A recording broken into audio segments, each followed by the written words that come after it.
যাদের ওজন খুব বেশি থাকে তাদের ক্ষেত্রে কিন্তু এই বিষয়গুলো যে আপনার কম ঘুমাচ্ছি বা বেশি ঘুমাচ্ছি, কম খাচ্ছি বা বেশি খাচ্ছি, এই সবগুলোই কিন্তু ঝামেলা করে।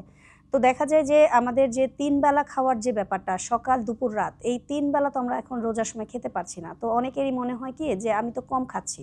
এই কম খাচ্ছি চিন্তা করে ইফতারিতে অনেক বেশি খাচ্ছে। খাওয়ার পরে সেটাই ভুলে যায় যে আসলে সে রাতের খাবারের যে ক্যালোরি সেটি একবারে সব ইফতারিতে সব নিয়ে ফেলেছে। তো আমার ধারণা যে আপনারা যারা অলরেডি এত বছর রোজা রেখেছেন, কারণ প্রত্যেকটা মানুষ কিন্তু অ্যাডাল্ট যারা তারাই রোজা রাখে।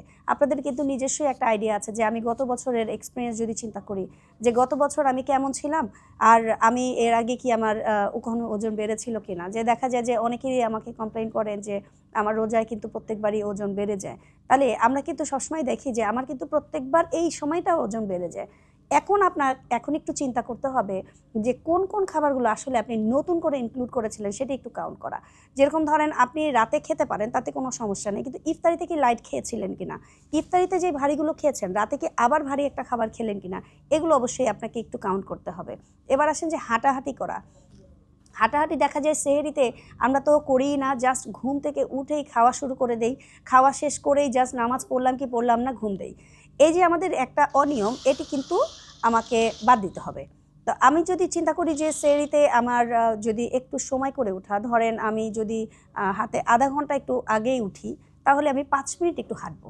এই ৫ মিনিট আমাকে হেলদি রাখবে এবং আমার বডিটা নেওয়া শুরু করবে যে হ্যাঁ, আমি যে খাবারটা খাচ্ছি এই খাবারটা আমার খাওয়ার জন্য বডি প্রিপেয়ার।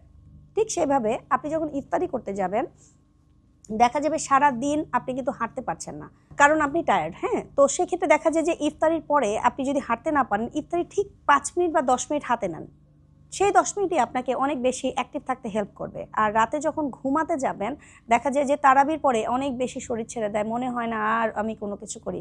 মনে রাখবেন তারাবি একটা বড় ব্যায়াম। যদি তারাবি ২০ রাকাত পড়েন, তাহলে কিন্তু প্রপার ওয়েতে আপনার হাঁটার যে এই ক্যালোরিটা বার্ন হওয়ার কথা ততটুকু কিন্তু ইনশাল্লাহ হয়েই যাবে।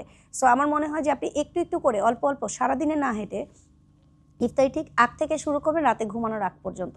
তাহলে দেখবেন ইনশাল্লাহ আপনার যে ক্যালোরি ব্যালেন্স থেকে এবং আপনার বডির যে হাঁটাহাঁটির যেই একটা দুঃখ যে আমি হাঁটতে পারলাম না, এটি কিন্তু অনেক ক্ষেত্রেই সমাধান পেয়ে যাবেন ইনশাল্লাহ। দেখা যায় যে আমরা খাবার খেয়েই কিন্তু অনেকে শুয়ে পড়ি যে আমি তো ইফতারিতে অনেক ভারী খেয়েছি, কিন্তু রাতের খাবার তোমাকে খেতেই হবে, রাতের খাবার না খেয়ে কীভাবে ঘুমাই, ডিনার না করলে তো আমার শরীর দুর্বল হয়ে যাবে, এই চিন্তা করে কিন্তু আমি খেয়ে আবার ১০ মিনিটের ভিতরে শুয়ে পড়ি।